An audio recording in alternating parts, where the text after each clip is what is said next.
अच्छा, मुझे ये बताएं कि अभी तो हम बात कर रहे थे कि जी एक तो ये फील्ड जो है महंगी है, आम किसान जो है उसको अफोर्ड नहीं कर सकता। मुझे ये बताएं कि कोई ऐसा तरीका आप लोग PARC लेके आया है सामने कि किसान जो हैं वो जल्दी कम टाइम में जो है वो अच्छे फलों की पैदावार कर सकें? देखिए, ये जो है वो जब हम कसीरुल तादाद पौधों वाले बागात में जाते हैं, फलदार पौधों में तीसरे या चौथे साल फल देना शुरू कर जाते हैं। ठीक है। लेकिन जो है वो क्योंकि अभी पौधे का साइज छोटा होता है तो अमूमन बागबान जो है वो समझते हैं कि पहले दूसरे साल का फल तोड़ दें जी। अच्छा। ये पौधे की बढ़ोतरी के ऊपर असरअंदाज होगा। लेकिन ये चीज़ जब हम घने बागात लगाते हैं तो उसमें हमारा मकसद ही ये होता है कि पौधे जो है वो उनकी बढ़ोतरी की तरफ रुझान ना हो बल्कि पैदावार की तरफ उनका रुझान हो।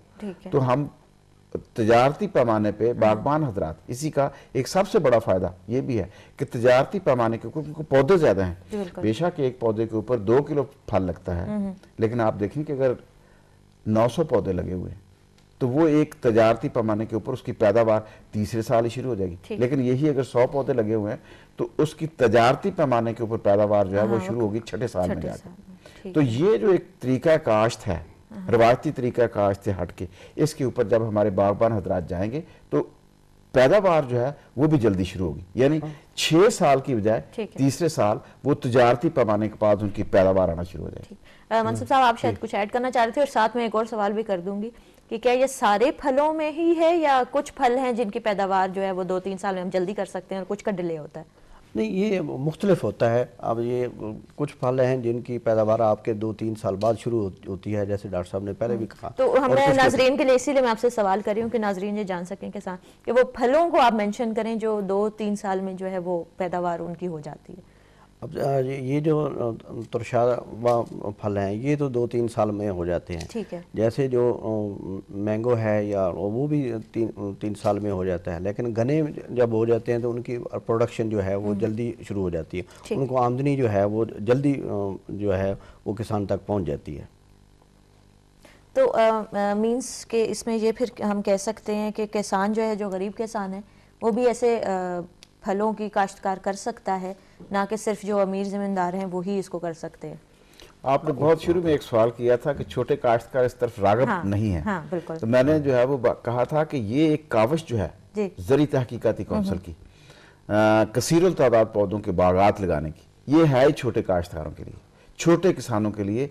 क्योंकि उनका ये मसला ये था कि हमें पैदावार जो है वो बहुत देर के बाद मिलती है। ये था एक तो कास्ट जो है उसकी पैदा शुरू की वो ज्यादा है, लेकिन दूसरा ये है कि पैदावार उसको देर से आने का ये भी था।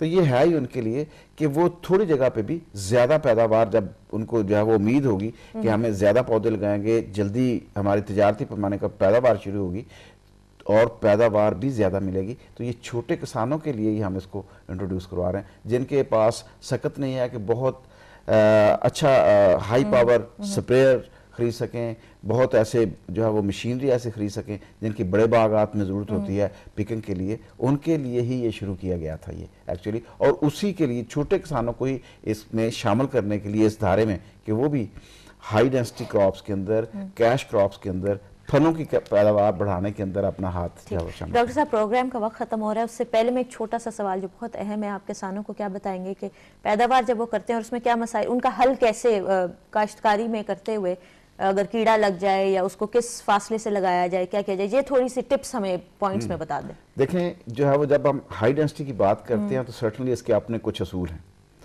जिनके ऊपर बात करना बहुत ज़रूरी है ताकि वो भी किसानों तक पहुँचे, काश्तकारों तक पहुँचे। अगर वो नए बागात लगाने की तरफ जाते हैं तो जब हाई डेंसिटी में जाएंगे तो इसके सबसे पहले ये है कि कतारें जो है हमेशा शमालन जनूबन होनी चाहिए। ठीक है। इसकी वजह ये है कि रोशनी जो है वो, ताकि सारे पौधों को यूनिफॉर्म और बराबर मिकदार में मैसर आए।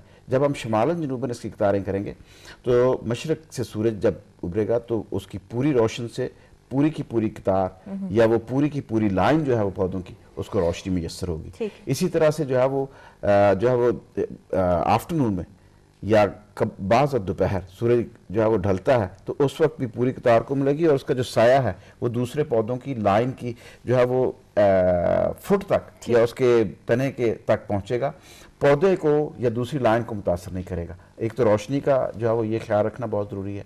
फिर इसी तरह से जो है वो ऐसे अक़साम जो है वो उनका चुनाव बहुत ज़रूरी है, जिनकी बढ़ोतरी कुदरती तौर पे कम है। अगर ये नहीं है तो ऐसे रूट स्टॉक का इस्तेमाल बहुत ज़रूरी है ऐसे बागात में जो बढ़ोतरी को कंट्रोल करते हैं। अगर ये भी नहीं है तो फिर प्रूनिंग जो है वो उसका जो है वो ग्रोअर्स को या बागबान हजरात को उसका पता होना बहुत ज़रूरी है। ये चीज़ें जो है वो जहन में रख के तो फिर काश्त में जाना चाहेगा तो किसान को फ़ायदा होगा। थैंक यू सो मच आप दोनों का आने का। मेरे ख्याल में हमारे नाजरीन जो है इनकी गुफ्तगू से मुफीद हुए होंगे। नाजरीन, नेक्स्ट प्रोग्राम हम एक नए टॉपिक के साथ करेंगे।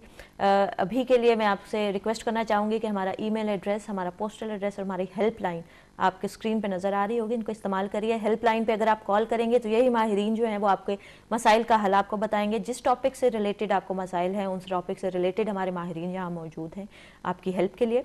हमें ईमेल कीजिए, हमें खतूत लिखिए, हमें फ़ोन कीजिए, इसका इंतज़ार हम बेचैनी से करते रहते हैं। नेक्स्ट प्रोग्राम तक अपनी मेज़बान गालिया ऐमन को इजाज़त दीजिए। अल्लाह हाफ़िज़।